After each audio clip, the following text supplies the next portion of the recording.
When Reverend Prosper Isiche decided to answer the call of God upon his life, he knew he had to let go of his own plans. Even if they were around ministry, but there were other ways I thought I was going to approach ministry, based on the things I felt God was leading me to do. But to abruptly hear from God, start TCNI, start, it's time for you to start. And I was asking, start what? Then he remembered a deep burden God had placed in his heart so many years ago. A burden that would determine the next chapter of his life. God began to place a nudge in my heart about young people, about revivals in his body, and about the Great Commission. Prosper felt unprepared for the task ahead, but in obedience took a bold step of faith. And in 2007, the Threshold Christian Network International, TCNI, was inaugurated. So it was a very humble beginning. Inexperienced people, fears, people were distracted, people who didn't even believe in us or wanted to discourage us. Yeah, but in all of this, we're thankful to God today. I have vivid memories of everything, how we had to run around. We drove back and forth into Woji, picking up one thing after the other, all in an attempt to get that whole place set because we're a two-man committee. He was very courageous because it's one thing for God to call you, it's another thing for you to do what God has told you to do. But Prosper, right from that time, stayed focused on what God has called him to do in mobilizing young people, churches for missions advancement. Soon, work began in earnest with a mission to equip young Christian leaders to cross their threshold of emergence as effective holistic practitioners in world evangelism through leader development and missions mobilization. I can say that with the first few years we began to see them. In fact, by 2008, a year later, the Lord opened the door for us to be in Ghana for 6 weeks to go and do some work, and then that was even the beginning of international ministry, earlier than we ever thought about that. I'll say in 3 words, TCNI, Threshold Christian Network International. One is God's project. And secondly, I would say is God's own masterpiece. And thirdly, I would say is God's own initiative. I think the church is better by the grace of God through the contributions of TCNI. Many more young people have been mobilized for missions, and many are still in the process of being mobilized through the various programs and the engagements that God has used TCNI to facilitate in the last few years.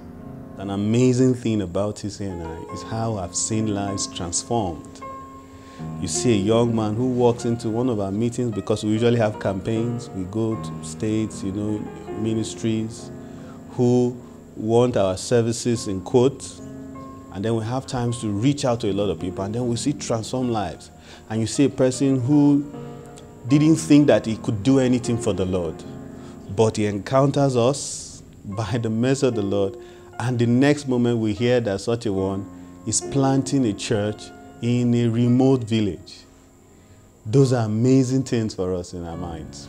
In order to fully develop and nurture the giftings of these young leaders, preparing them to reach the nations with the gospel of Christ, TCNI launched the Manifest Project, an initiative which is considered one of its biggest accomplishments in the last 10 years. In 2012, I was invited to Kenya, in Nairobi. And when I was there, one of the simple sessions, a brother from the US, Dean Carson, was making a simple presentation from Patrick Johnstone's book on the future of the global church, and shows a little map on the unreached people groups, how much God had helped from 1900 to 2000 to 2010, and then there was a prediction for 2050. And I saw that the unreached people groups were going to remain unreached. We're only going to be a maintenance generation. So that really altered the initial design for Manifest, that we had to drive the missions trust so keenly among these young leaders to say, how are we going to alter this map, that in 2050 the light of the gospel will be shining everywhere across the globe. And so that was the beginning point of the Manifest. So we now had that rich missions basis alongside leadership. TCNI grew in leaps and bounds. But like every other God-given vision, it had its own share of challenges. We lost one of our volunteers at a point who was working with us. He had some kind of cancer, David, of blessed memory. So wonderful. We were working together, preparing for the Francophone world, and it pleased the Lord to call him home. So those were some of those tough times that we could imagine. We've seen some board members relocate, some pull out, maybe unofficially, and a couple of them. But in all, we've had transitions. We've supported a lot of churches to a point that in the work, to a point that it looks like it's detrimental to TCNI, physically, but ultimately enriching. I remember our Manifest One project, the very first time. We started that project on a zero balance in our accounts, but we had over ‘1 billion naira in faith, believing that the Lord was going to help us deliver this project. And let me say, we had started the project, we had started the program, was already running before a partner ministry from the US that the president got involved with along the line sent us some funds. And the amazing thing was that it usually take a longer period of time when funds come from abroad to the country, but this came just at the nick of time. Yeah, funding has been a big challenge. Like I said, the Manifest 2 projects were aborted because there were no much funds. So I think in this part of the world, people are so engrossed in their local churches, which may not be too wrong. Yeah, and sometimes people don't even have the vision for missions or think it's a big priority to develop young people because it's quite expensive.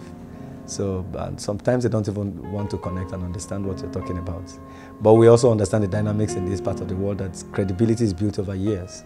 So the more they see you credible, the more you may have resources.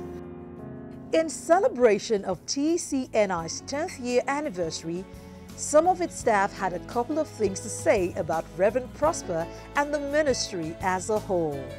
I know I have faith, but I've never seen a man who has faith like my husband. He can tell you this is going to happen and you will saying, are you sure? He will just tell you yes without looking back or saying that there's something going to obstruct it. But once he says yes, and that's it.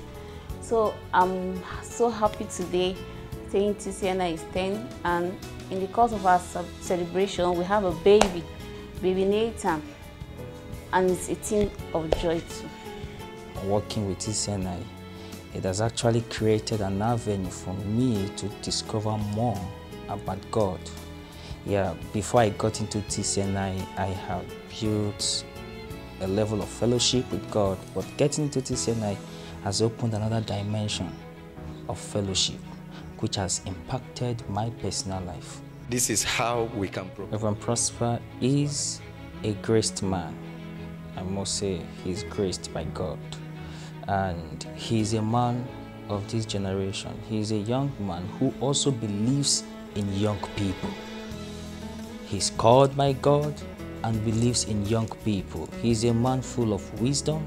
He's a man full of insight. TCNI gave me the platform to give expression to the calling and the giftings of God upon my life. I could see clearer than when I began, and I could understand what the Lord has been doing with me. So one thing that TCNI has helped me achieve is clarity of purpose and vision. You look back now and you know God has been with us in TCNI, and we are so thankful, we are so grateful to God. So a lot of emotions arising as a result of these 10 years. Prosper is grateful for a lot of things, especially how far God has brought TCNI. But he says he still has one desire. We desire to follow the Lord into the nations. We desire to keep listening to him. The little we can understand now, we perceive in our hearts, we see for the clear future, is that we are seeing at least our presence in 10 countries effectively in Africa to begin to drive the work intensively in the coming 10 years. It's also our desire and our hope that we should have direct contact either in training or in teaching or in mobilization with at least 20,000 young people, young Africans and maybe even beyond. We want to see more partnerships develop globally in our ministry. Of course, looking at some of the little things in our heart, we want to see our staff strength grow, our volunteer strength grow. We want to see deep influence, deep work happening in the coming years that we have. We want to also see resources available for the work. We're envisaging over half a billion naira to be spent in the next 10 years, at least on the minimum. So we are very much hopeful. We want to also have strong partnership with at least 200 local churches in Africa and about 50 organizations, both Christians and governmental. So those are the things we are looking forward to in the coming years. To develop basic tools that will be useful for church, schools, young people, and of course make all of those available electronically and physically and in an impactful way.